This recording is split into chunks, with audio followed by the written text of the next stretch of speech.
Издревле повелось в ночь с 11 на 12 июля на берегу реки Печоры кашу варить, хороводы водить, радоваться нарождающемуся солнцу. Уха в котелках, каша гречневая, гурьевская, ну а самая вкусная – пшеная на молоке петровщина. У костров собираются семьями, поминают святых Петра и Павла и всех умерших родственников. А еще встречаются с близкими, приехавшими погостить из других районов необъятной России. В детстве, когда бабушка привозила, мама моя привозила, мы праздновали тоже. Также вот кашу варили, но мы были дети маленькие.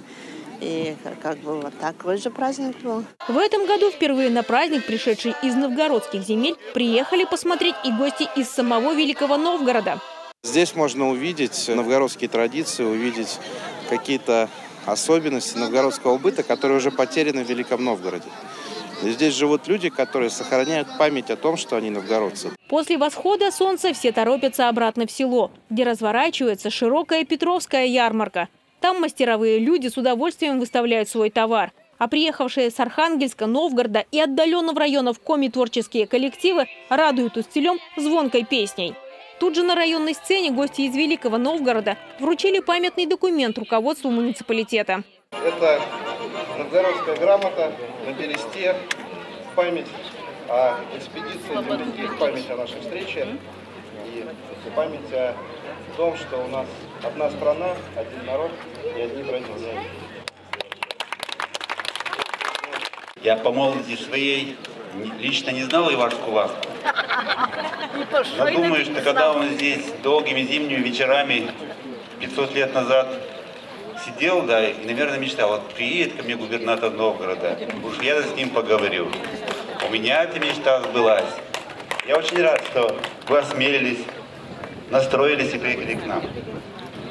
И украсили наш праздник, наш прекрасный праздник Усть-Илимская горка, наша Петровщина. Всех с праздником, вас с праздником, и огромное спасибо, что вы к нам приехали. Кульминацией гуляний становится Красная Горка, где семьи, переодевшись в парчевые наряды, сходятся на главной поляне села. Сестры из рода Ваниных, например, каждое лето съезжаются в родовой дом, чтобы отметить этот праздник.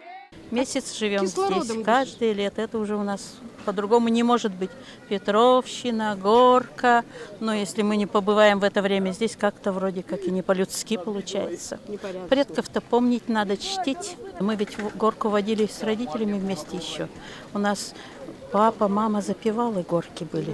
Они постоянно водили эту горку, а мы рядышком ходили. Пока малы были, ходили, потом подросли, а потом песни запели с их голоса. Мы-то счастливые люди, с голоса родителей мы переняли эти песни. И мы, конечно, понимаем всю прелесть вот этого распевания русских народных песен. Это счастье, когда поешь. Я всегда говорила, будто Богу помолишься. И каждому, кто ценит традиции 500-летней давности, сохранившихся практически в первозданном виде, в этом хороводе место находится. Я уже несколько лет приезжаю на горку, и это очень красивый праздник, который с каждым годом становится все краше и краше. Поэтому, мне кажется, это один из самых главных сегодня туристических брендов всей нашей республики Коми. И поэтому Лукойл Коми поддерживает проведение горки уже много лет, потому что мы ценим эти традиции, то, что они сохранены здесь в таком виде. В этот день горочные гуляния завершились далеко за полночь, и устилемы с новыми силами вернулись к трудовым будням. Впереди сенокосы, уборочная страда и рыбалка. Елена Шумилова, Артем Соколов, телеканал Юрган, при содействии Новгородского областного телевидения из Усть-Илимского района.